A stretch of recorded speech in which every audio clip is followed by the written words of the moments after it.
বড় ভাই বড় ভাই সেদিন আমি আমার বাপেক জিজ্ঞেস করছি যে তোমার এই যে এখানকার এই চুল গিলি পাকি গেছে কিসের লেগে, তোমার বয়স হয়ে গেছে।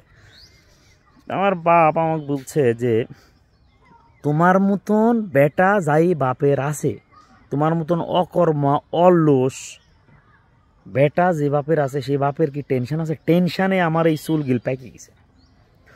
তাই আমি তখন আবার উঠে পড়ল যে ও আচ্ছা, তাইলে দাদার গোটা চুল কিসের লেগে পাকা এবার আমি বুঝতে পারছি।